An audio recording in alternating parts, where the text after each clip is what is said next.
അപ്പോൾ ഞാൻ മരിച്ചു പോകുമെന്നുള്ളൊരവസ്ഥ വരെ ഏകദേശമൊക്കെ എത്തിയൊരവസ്ഥയായിരുന്നു. അപ്പോൾ സ്വാഭാവികമായിട്ട് എതിർകക്ഷികൾ സന്തോഷിക്കും. പിന്നെ സാക്ഷി മരിച്ചുപോയാൽ കേസ് ചിലപ്പോൾ ഒരു പക്ഷേ വേറെ ഗതിയിലോട്ട് പോകാം, വേറൊരു ഗതിയിലോട്ട് പോയേക്കാം. പക്ഷേ ദിലീപ് ഇന്ന കാര്യങ്ങൾ ചെയ്തിട്ടുണ്ട്, അതെനിക്കറിയാം. അറിയാമെന്നുള്ള കാര്യങ്ങൾ ഞാൻ കോടതിയിൽ പറഞ്ഞിട്ടുണ്ട്, എൻ്റെ പരാതിയിൽ പറഞ്ഞിട്ടുണ്ട്, ഞാൻ പൊതുജനങ്ങളുടെ മുമ്പ് പറഞ്ഞിട്ടുണ്ട്. അതുകൊണ്ട് കുറ്റകൃത്യത്തിൽ പുള്ളിക്ക് പങ്കുണ്ടോ ഇല്ലോ എന്നുള്ളതിനെക്കുറിച്ചൊന്നും എനിക്കറിയില്ല. മറ്റു കാര്യങ്ങൾ ഞാൻ എന്തൊക്കെയാണ് പറഞ്ഞതെന്ന് കോടതിയിലുണ്ട്. എൻ്റെ ഇഷ്ടപ്രകാരമല്ല ഡേറ്റ് ഫിക്സ് ചെയ്തിട്ടുള്ളത്. അത് ബഹുമാനപ്പെട്ട കോടതി തന്ന സമയത്ത് ഞാൻ പോയി.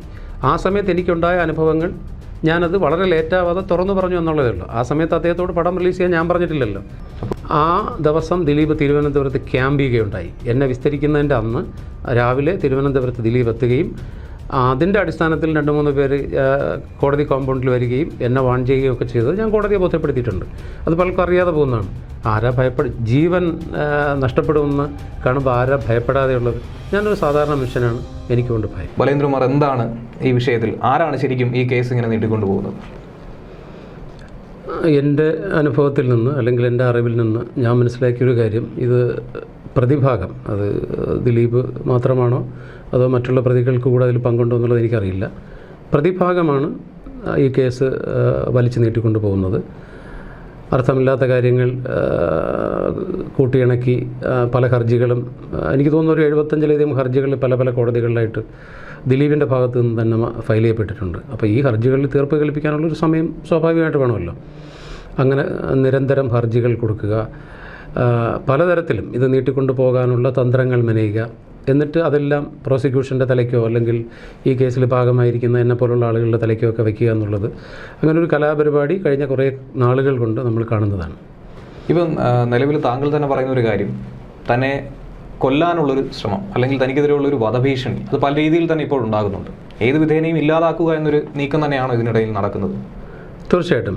ഞാൻ ഈ പരാതിയിലേക്ക് ഞാൻ ഇറങ്ങി തിരിച്ചത് തന്നെ എൻ്റെ ജീവൻ സന്ദർഭത്തിലായിരുന്നു. 2021 ഡിസംബറിലാണ് ഞാൻ കേരള മുഖ്യമന്ത്രിക്ക് പരാതി നൽകുന്നത്. എൻ്റെ പരാതിയിലെ പ്രധാന കണ്ടൻറ്റ് എന്ന് പറയുന്നത് എൻ്റെ ജീവന് ഭീഷണിയുണ്ട്, ദിലീപിൻ്റെ സംഘവും എന്നെ അപായപ്പെടുത്താൻ സാധ്യതയുണ്ട് എന്ന് പറഞ്ഞിട്ട് കാര്യകാരണങ്ങൾ ചൂണ്ടിക്കാണിച്ചു കൊണ്ടുള്ളൊരു പരാതിയായിരുന്നു ബഹുമാനപ്പെട്ട മുഖ്യമന്ത്രിക്ക് ഞാൻ കൊടുത്തത്. ആ പരാതിയിന്മേലുള്ള അന്വേഷണത്തിലാണ് നടി ആക്രമിക്കപ്പെട്ട കേസ് തുടരന്വേഷണത്തിന് വഴിവെച്ചത്. ആ ഭീഷണി ഇന്നും തുടരുന്നുണ്ട്. കാലാകാലങ്ങളായി ചോദിക്കുന്നത് തന്നെയാണ്. ഇതിനു മുന്നും പല മാധ്യമങ്ങളും സോഷ്യൽ മീഡിയയിൽ പല കുറിപ്പുകളിലൂടെയും ഒക്കെ ആരോപിക്കപ്പെട്ട ഒരു സംഭവം തന്നെയാണ്. കാരണം തുടക്കത്തിലെ ഈ വിഷയം അറിഞ്ഞിട്ടും എന്തുകൊണ്ട് ഇത്രയും കാലതാമസം എടുത്തു? 2021 വരെ കാത്തിരിക്കേണ്ടി വന്നു? അല്ലെങ്കിൽ തൻ്റെ ജീവൻ അപകടപ്പെടുന്ന ഒരു സാഹചര്യം ആയപ്പോഴാണോ ഇത് തുറന്നു പറയണമെന്ന് തോന്നിയിട്ടുള്ളത്? തീർച്ചയായിട്ടും. അതിന് പല കാരണങ്ങളുമുണ്ട്. ആ കാരണങ്ങളൊക്കെ ഞാൻ ബഹുമാനപ്പെട്ട കോടതിയിൽ രേഖാമൂലം സബ്മിറ്റ് ചെയ്തിട്ടുള്ളതിനാൽ എനിക്ക് കൂടുതൽ കാര്യങ്ങൾ പറയാൻ സാധിക്കില്ല. ഈ പറയണമെന്ന് കരുതിയതല്ല. ഒരുപക്ഷെ എൻ്റെ ജീവൻ അപകടത്തിൽ ആണെന്ന് എനിക്ക് എപ്പോഴെങ്കിലും തോന്നാതിരുന്നെങ്കിൽ ഒരുപക്ഷെ ഞാനത് പറയാതിരുന്നേനെ. പക്ഷേ ഒരു ഘട്ടം എത്തിയപ്പോൾ എനിക്ക് തന്നെ മനസ്സിലായി ഞാൻ അപകടപ്പെടാൻ സാധ്യതയുണ്ട്. എനിക്ക് ബോധ്യമായി. അത് പല കോണുകളിൽ നിന്ന് വിവരങ്ങൾ കിട്ടി. എനിക്കത് ബോധ്യപ്പെട്ടതിൻ്റെ അടിസ്ഥാനത്തിലാണ്. അത് പറയാതെ വേറെ വഴിയില്ല.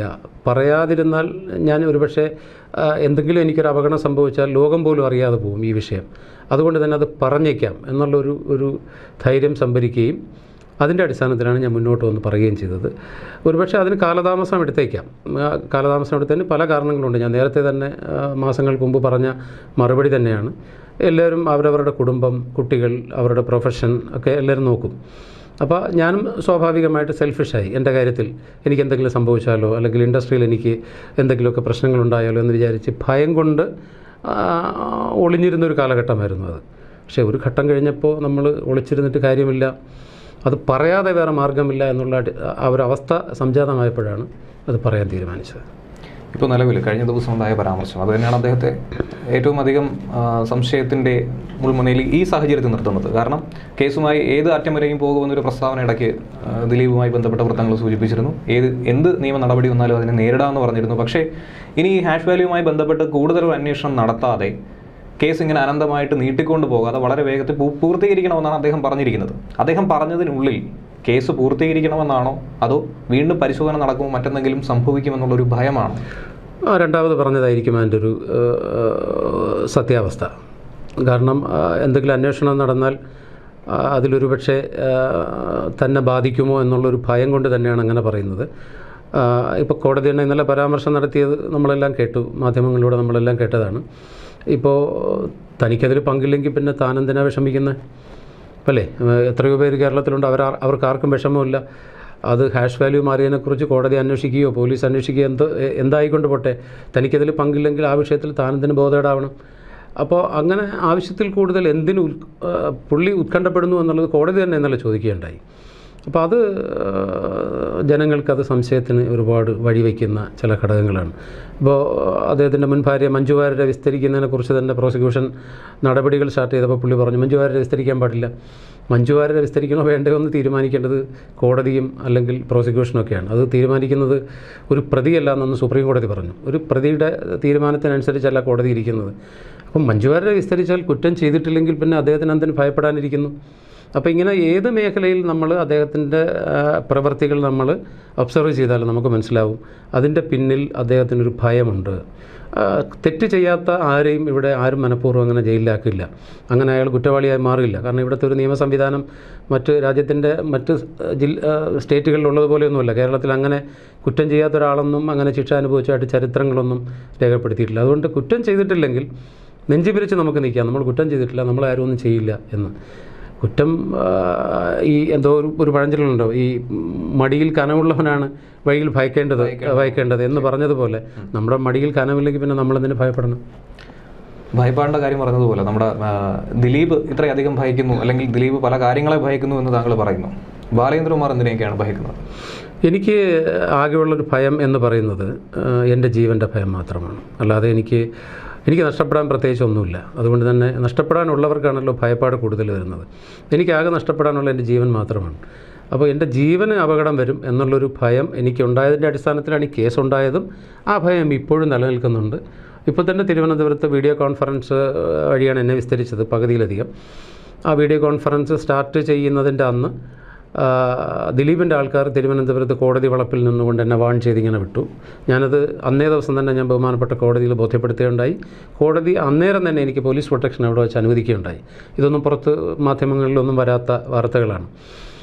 ആ ദിവസം ദിലീപ് തിരുവനന്തപുരത്ത് ക്യാമ്പ് ചെയ്യുകയുണ്ടായി. എന്നെ വിസ്തരിക്കുന്നതിൻ്റെ അന്ന് രാവിലെ തിരുവനന്തപുരത്ത് ദിലീപ് എത്തുകയും അതിൻ്റെ അടിസ്ഥാനത്തിൽ 2-3 പേര് കോടതി കോമ്പൗണ്ടിൽ വരികയും എന്നെ വാൺ ചെയ്യുകയും ഒക്കെ ചെയ്തത് ഞാൻ കോടതിയെ ബോധ്യപ്പെടുത്തിയിട്ടുണ്ട്.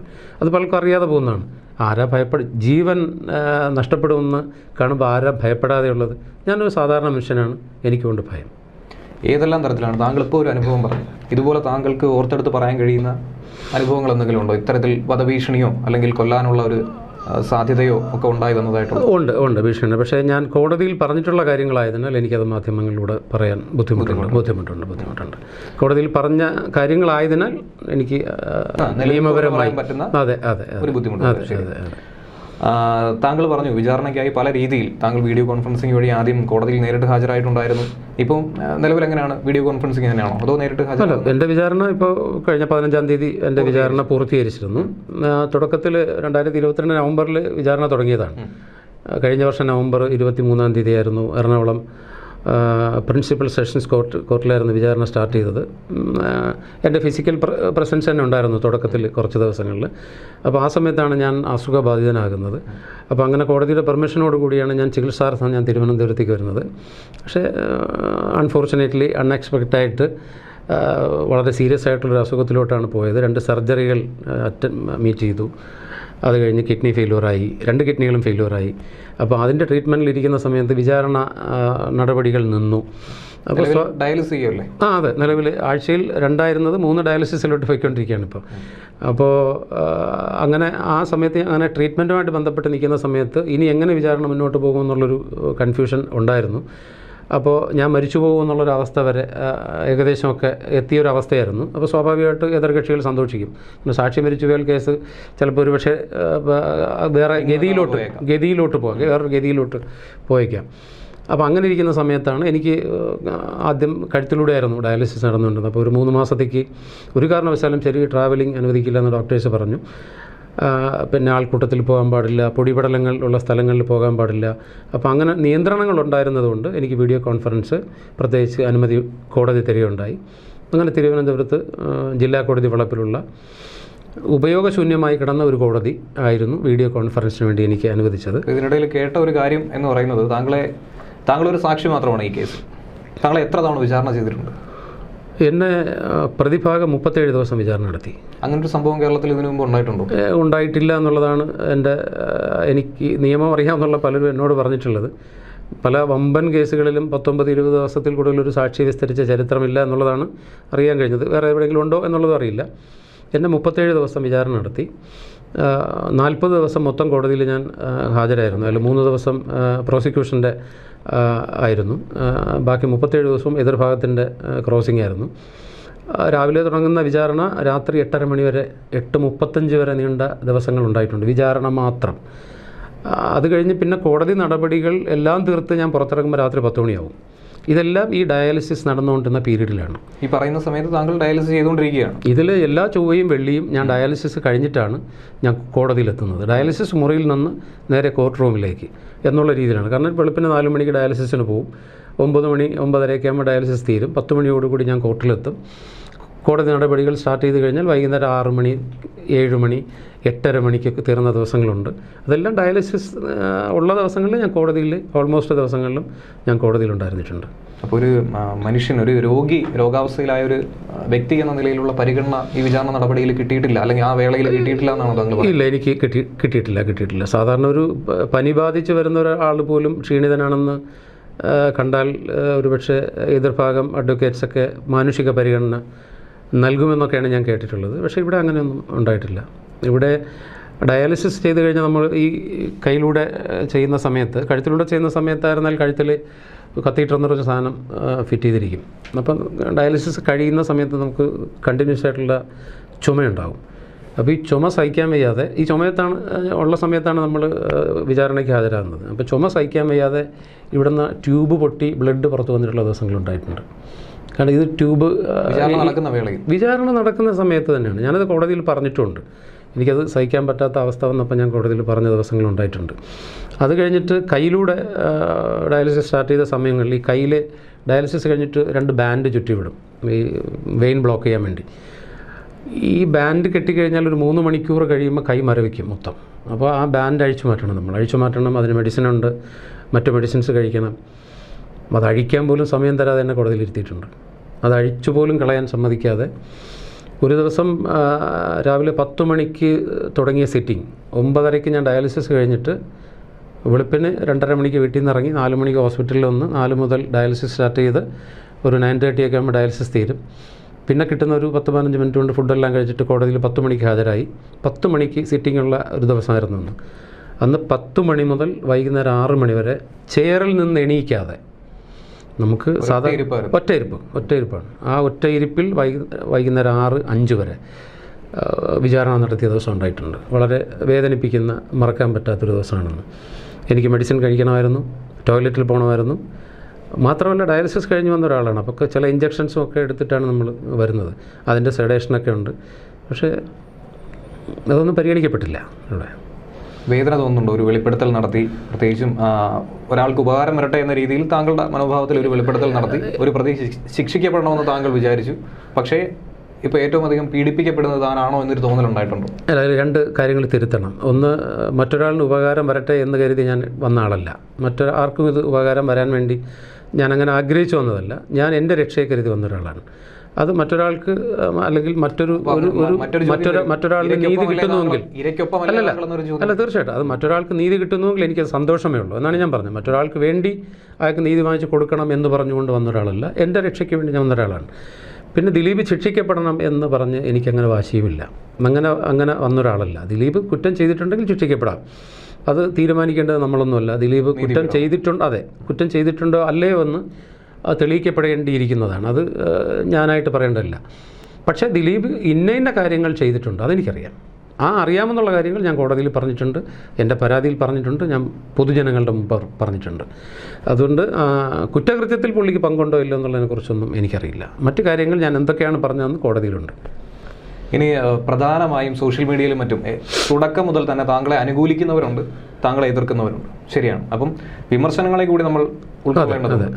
തുടക്കത്തിൽ താങ്കൾ ഒരു ആരോപണം ഉന്നയിച്ച സമയം അന്ന് ദിലീപിനെ സംബന്ധിച്ച് കേസും അന്വേഷണവും കാര്യങ്ങളുമായി മുന്നോട്ട് പോവുകയായിരുന്നു. അദ്ദേഹവുമായി ബന്ധപ്പെട്ട് ഒട്ടനവധി സിനിമകൾ നിർത്തിവെക്കേണ്ടതും ചിലർ പിന്മാറുന്ന ഒരു സാഹചര്യം, ചില സിനിമകൾ നീട്ടിവെക്കേണ്ട, അങ്ങനെ കുറേ സംഭവങ്ങളുണ്ടായിരുന്നു. ഒരു നടൻ എന്ന രീതിയിൽ അദ്ദേഹത്തിൻ്റെ സിനിമ രാമലീല റിലീസായ സമയത്തായിരുന്നു ഈ ആരോപണങ്ങൾ വലിയ രീതിയിൽ ഉയർന്നു വന്നത്. ശേഷം ഇപ്പോൾ ഒരു 1.5 വർഷത്തെ ഇടവേള കഴിഞ്ഞിരിക്കുന്നു, ഏകദേശം 2 വർഷത്തിലേക്ക് കടക്കുന്നു. അദ്ദേഹത്തിൻ്റെ അടുത്ത 1-2 സിനിമകൾ വോയിസ് ഓഫ് സത്യനാഥൻ ഈ മാസം ഇറങ്ങാനിരിക്കുമായിരുന്നു. അപ്പോൾ ഈ സമയത്ത് താങ്കൾ വീണ്ടും മറ്റൊരു ആരോപണം ഉന്നയിച്ച് ദിലീപിൻ്റെ സിനിമ ജീവിതം തകർക്കാൻ ഉദ്ദേശിക്കുന്നു എന്ന രീതിയിൽ ഒരു പോസ്റ്റ് കഴിഞ്ഞ ദിവസം ഞാൻ സോഷ്യൽ മീഡിയയിൽ കണ്ടിരുന്നു. എന്താണ് അതേക്കുറിച്ച് പറയാനുള്ളത്? എന്നാൽ പിന്നെ ദിലീപിന് ഈ സിനിമ റിലീസ് ചെയ്തതിനു ശേഷം എന്നെ വിസ്തരിച്ചാൽ മതിയായിരുന്നല്ലോ, അല്ലേ? അത് കോയിൻസിഡൻ്റലി വന്നുപെടുന്നതാണ്. അപ്പോൾ എന്നെ വിചാരണയ്ക്ക് ക്ഷണിച്ചത് കോടതിയാണ്. അപ്പോൾ എനിക്ക് ആ കഴിഞ്ഞ ഏതാനും മാസങ്ങൾ വിചാരണയ്ക്ക് ഹാജരായത് ഞാനാണ്. എൻ്റെ ഇഷ്ടപ്രകാരമല്ല ഡേറ്റ് ഫിക്സ് ചെയ്തിട്ടുള്ളത്. അത് ബഹുമാനപ്പെട്ട കോടതി തന്ന സമയത്ത് ഞാൻ പോയി. ആ സമയത്ത് എനിക്കുണ്ടായ അനുഭവങ്ങൾ ഞാനത് വളരെ ലേറ്റാവാതെ തുറന്നു പറഞ്ഞു എന്നുള്ളതേ ഉള്ളൂ. ആ സമയത്ത് അദ്ദേഹത്തോട് പടം റിലീസ് ചെയ്യാൻ ഞാൻ പറഞ്ഞിട്ടില്ലല്ലോ. അദ്ദേഹം വേണമെങ്കിൽ വേറൊരു സമയത്ത് റിലീസ് ചെയ്യട്ടെ, അല്ലെങ്കിൽ കുറച്ചുകൂടെ നേരത്തെ റിലീസ് ചെയ്യട്ടെ. അല്ലാതെ ആ തക്കം നോക്കി ഞാൻ വിചാരണയ്ക്ക് ഹാജരാവുകയും വന്ന് പറഞ്ഞതുമല്ല. ആ വിചാരണ നടപടികൾ അത് കോടതി തീരുമാനിച്ചതാണ്. അല്ലാതെ അദ്ദേഹത്തിൻ്റെ സിനിമയും ഇതും തമ്മിൽ യാതൊരു ബന്ധമില്ല. അദ്ദേഹം കുറ്റം ചെയ്തിട്ടുണ്ടെങ്കിൽ ശിക്ഷ അനുഭവിക്കും. അദ്ദേഹത്തിൻ്റെ സിനിമ നല്ലതാണെങ്കിൽ സിനിമ ഓടും, നന്നായിട്ട് പോകും. അത് സിനിമ ഓടണം എന്നുള്ളതാണ് എനിക്ക് ആഗ്രഹം. കാരണം നമ്മൾ ആ മേഖലയിൽ നിൽക്കുന്ന ഒരാളാണ്. ആ സിനിമ ഒരു തെറ്റും പുള്ളിയോട് ചെയ്തിട്ടില്ലല്ലോ, അല്ലെങ്കിൽ ആരോടും ചെയ്തിട്ടില്ല. അതുകൊണ്ട് ആ സിനിമ വിജയിക്കണമെന്ന് തന്നെയാണ് എൻ്റെ ആഗ്രഹം. കാരണം അതിൽ ഒരുപാട് പേരുടെ, ദിലീപ് എന്ന് പറയുന്ന ആ ഒരു വ്യക്തിയുടെ സിനിമയല്ല അത്. അതിൽ നിർമ്മാതാക്കളെ എനിക്കറിയാം, അതിൽ വർക്ക് ചെയ്തിട്ടുള്ള മറ്റു പലരെ എനിക്കറിയാം. അതിൻ്റെ സംവിധാനം തിരക്കഥാകൃത്തും ആയിരുന്നു എൻ്റെ സിനിമയ്ക്ക് വേണ്ടി തിരക്കഥ എഴുതിയിരുന്നത്. അപ്പോൾ അങ്ങനെയുള്ള ഒരുപാട് സൗഹൃദങ്ങൾ, ഒരുപാട് സുഹൃത്തുക്കൾ ചേർന്നെടുത്തൊരു സിനിമയാണ്. അതൊരു ദിലീപിൻ്റെ സിനിമയെന്ന് പറയുന്നതിനേക്കാളേറെ ഒരു കൂട്ടം കലാകാരന്മാരുടെ സിനിമയാണ്. ആ സിനിമ നന്നായിട്ട് ഓടണം. ആ സിനിമയും അതിൻ്റെ റിലീസുമായിട്ട് ബന്ധപ്പെട്ട് എൻ്റെ ഈ വെളിപ്പെടുത്തലുകളോ അല്ലെങ്കിൽ എൻ്റെ ഈ വിഷമതകൾ ഞാനിപ്പോൾ പുറത്ത് പറയുന്നതോ ഏതൊരു ബന്ധവുമില്ല. ചേർത്ത് വായിക്കേണ്ട ഒരു കാര്യമില്ല, ഏതൊരു ബന്ധവുമില്ല. നല്ല സിനിമയാണെങ്കിൽ ആ സിനിമ ഓടിയിരിക്കും. അതുകൊണ്ടാണല്ലോ രാമലീല എന്ന സിനിമ അദ്ദേഹം ജയിലിൽ കിടന്ന സമയത്ത് ഓടിയത്. എന്തുകൊണ്ട് ഓടാതിരുന്നു? അങ്ങനെയൊന്നും ഇല്ലല്ലോ. നല്ല സിനിമയാണ് അത്. പുള്ളി ജയിലിൽ കിടന്നപ്പോഴും ആ സിനിമ സൂപ്പർ ഹിറ്റല്ലേ. അപ്പോൾ അതുകൊണ്ട് സിനിമയും ഇതും തമ്മിൽ ആരും ക്ലബ് ചെയ്യേണ്ട, കൂട്ടിക്കഴിക്കേണ്ട ഒരു കാര്യമില്ല. അപ്പോൾ വിചാരണ നടപടികൾ താങ്കളുടെ ഭാഗത്തു നിന്നുള്ളത് കോടതി പൂർത്തീകരിച്ചിട്ടുണ്ട്. അപ്പോൾ ഇനി ബാക്കി നിൽക്കുന്ന കാര്യങ്ങൾ എന്തൊക്കെയാണ്? അല്ല, ബാക്കി നിൽക്കുന്ന കാര്യങ്ങളെക്കുറിച്ച് എൻ്റെ അറിവിൽപ്പെട്ട കാര്യങ്ങളാണ്. ഇനിയിപ്പോൾ ദിലീപിൻ്റെ അനുജനെ വിസ്തരിക്കുന്നു എന്നുള്ളതാണ് എനിക്കറിയാൻ കഴിഞ്ഞത്. ഏതൊക്കെ ഉദ്യോഗസ്ഥരെ വിസ്തരിക്കാനുണ്ട്. അന്വേഷണ ഉദ്യോഗസ്ഥനെ, അത് പ്രധാനപ്പെട്ടൊരു വിസ്തരിക്കപ്പെടേണ്ട ഒരു വ്യക്തിയാണ്. അദ്ദേഹത്തിൻ്റെ വിസ്താരം ബാക്കി കിടപ്പുണ്ട്. അപ്പോൾ ഈ കേസിൽ ഇനിയും നടപടികൾ ഒരുപാട് തീരാനുണ്ട്. അതിൻ്റെയൊക്കെ ശേഷമായിരിക്കും ഇതിൻ്റെ ഒരു അന്തിമവിധി വരുന്നത്. ഭാഗ്യമുണ്ടെങ്കിൽ ഞാൻ ജീവിച്ചിരിക്കും ഇതൊക്കെ കാണാൻ വേണ്ടി. അപ്പോൾ ആ ദിവസത്തിന് വേണ്ടിയുള്ളൊരു കാത്തിരിപ്പാണ്. കാരണം സത്യം ജയിക്കുമെന്നുള്ള എനിക്ക് പ്രതീക്ഷയുണ്ട്. 100% ഞാൻ വിശ്വസിക്കുന്നുണ്ട്. ഈ കേസിൽ പ്രതി ചേർക്കപ്പെട്ട എല്ലാവരും ശിക്ഷിക്കപ്പെടുമെന്ന്. ഒരു വ്യക്തി എന്നുള്ള നിലയ്ക്കും ഈ കേസ് കുറച്ചുകൂടെ അടുത്തറിയാവുന്നുള്ള വ്യക്തി എന്നുള്ള നിലയ്ക്ക് ഞാൻ പറയുന്നു, ഇതിലെ എല്ലാ പ്രതികളും ശിക്ഷിക്കപ്പെടും. അല്ലെങ്കിൽ നിങ്ങൾ നോക്കിക്കോ. അപ്പോൾ എന്തായിരുന്നാലും ഈ കേസിൻ്റെ ഒരു അന്തിമ ഭാഗത്തേക്ക് കടക്കുന്ന ഒരു സാഹചര്യം തന്നെയാണ് ഈ വർഷം എന്ന് പറയുന്നത്. ഏവരും പ്രതീക്ഷിക്കുന്ന പോലെ തന്നെ ഈ വർഷം കൊണ്ട് തന്നെ ഈ കേസ് അവസാനിക്കണമെന്ന് തന്നെയാണ്, ഇതിലൊരു ഒടുക്കം കണ്ടെത്തണമെന്ന് തന്നെയാണ് ആഗ്രഹിക്കുന്നത്. പ്രതികളൊക്കെ തന്നെ ശിക്ഷിക്കപ്പെടണമെന്നൊരാവശ്യം തന്നെയാണ് ന്യായമായും ഒരു സാധാരണക്കാരൻ എന്ന നിലയിൽ നമുക്കും പറയാം. തീർച്ചയായിട്ടും. അപ്പോൾ നന്ദി ശ്രീ. Thank you.